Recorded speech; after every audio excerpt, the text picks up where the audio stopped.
Então, pessoal, retomando, vamos dar uma olhada aqui na questão 27 de 2019, que dá conta do seguinte, ó.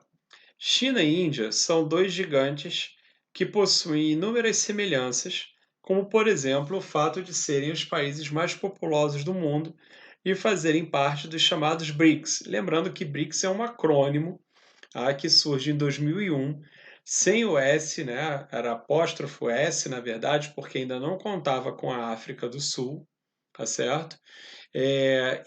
Esse acrônimo ele foi cunhado, uma expressão cunhada por um economista chamado Jim O'Neill, que queria apontar para uma empresa de consultoria quais eram os países mais promissores, né, segundo ele, do mundo, isso lá em 2001, e ele apontou exatamente que seriam Brasil, Rússia, Índia e China.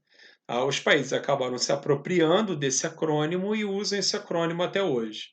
Apesar disso, esses países guardam inúmeras características que os diferenciam. Então, aqui ele está falando das semelhanças, né?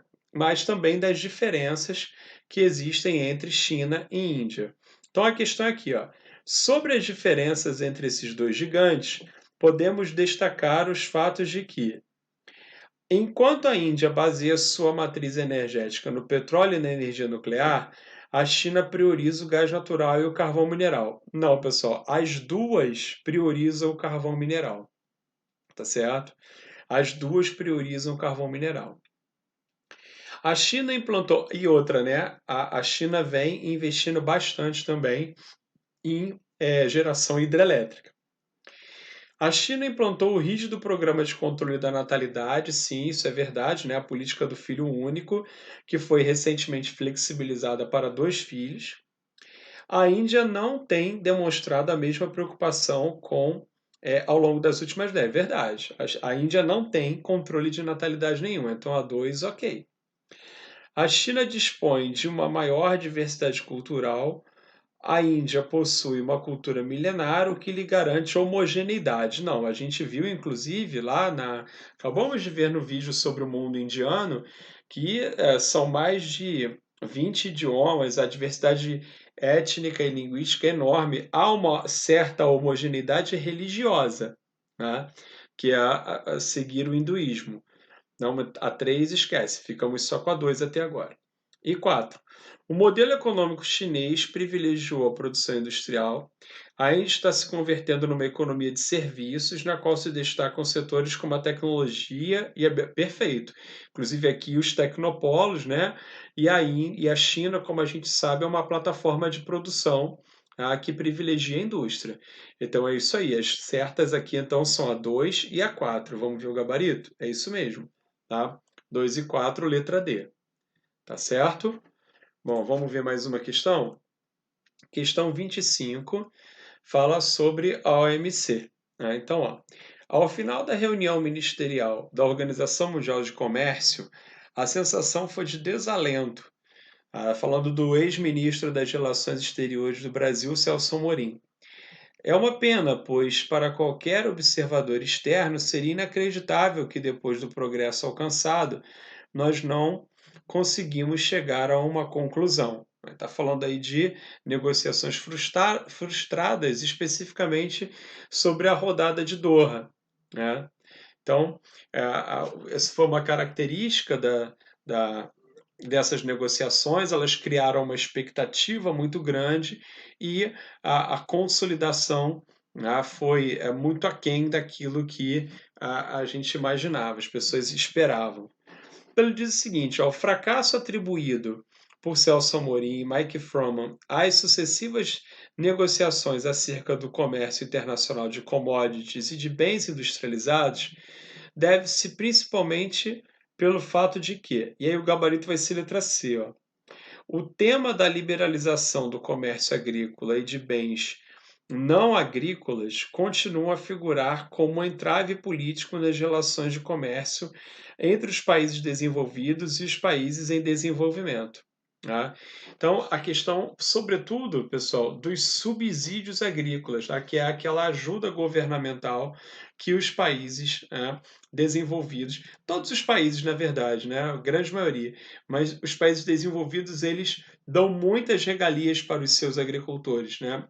largas linhas de crédito e financiamento, um protecionismo muito grande para os produtos agrícolas que vêm de fora, fazendo com que esses produtos de fora sejam pouco competitivos dentro dos seus países. E o grande problema aí é que muitos países em desenvolvimento e muitos países pobres dependem das exportações de alimentos para poder fortalecer a sua economia.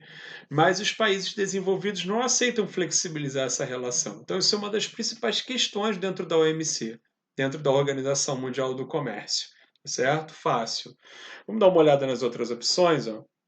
Não houve consenso entre países desenvolvidos e subdesenvolvidos acerca do comércio de bens e serviços. Não, bens e serviços não é uma questão.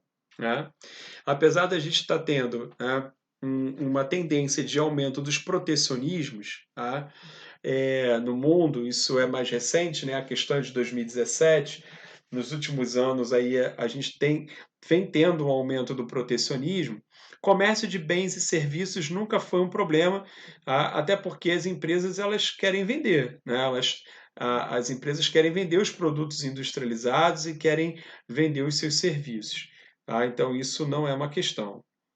Os países desenvolvidos exigiram que os países em desenvolvimento eliminassem os subsídios oferecidos pelos governos desses países às suas produções agrícolas, a fim de ampliar a participação de seus produtos no comércio internacional. Não, né? Até porque isso aqui é o contrário, né? Na verdade, os países desenvolvidos eles defendem a manutenção dos subsídios, até porque eles são mais fortes, né? Então, para eles é mais negócio que os subsídios continuem existindo. Eles defendem a manutenção.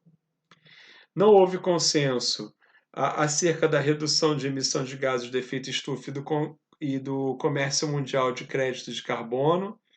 Tá? Olha, primeiro que isso aqui não foi necessariamente, essa rodada Doha não foi necessariamente para esse tipo de discussão, né?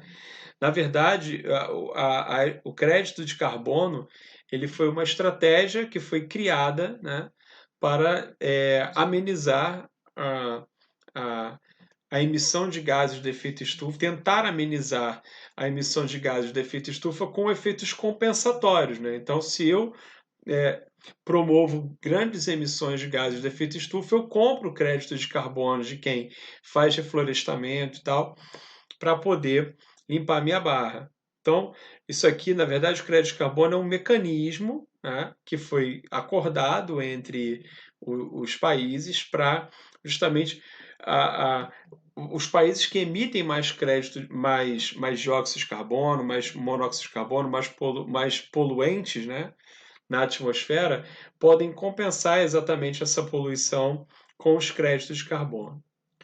Ocorre por parte do OMC a imposição de medidas impopulares para o equilíbrio de contas públicas dos países subdesenvolvidos em vistas a atenuar os efeitos da crise financeira sobre os fluxos globais. Não é uma atribuição da OMC isso, né? Na verdade, isso aqui é muito mais uma missão. O FMI, o Fundo Monetário Internacional, que atua como banco, que empresta dinheiro aos países que estão em dificuldade, faz muito mais esse tipo de intervenção do que a OMC. Né? Então, a gente não está falando de uma atribuição da OMC, da Organização Mundial do Comércio, aqui na letra E. Tudo bem? Bom, vamos falar aqui da número 30, vamos ver aqui o número 30, que trata da União Europeia. E a questão diz o seguinte: a União Europeia atrai muitos imigrantes, principalmente a porção mais rica do bloco, imigrantes vindos das ex-colônias europeias, em especial da África e da Ásia, procuram se estabelecer em suas antigas metrópoles.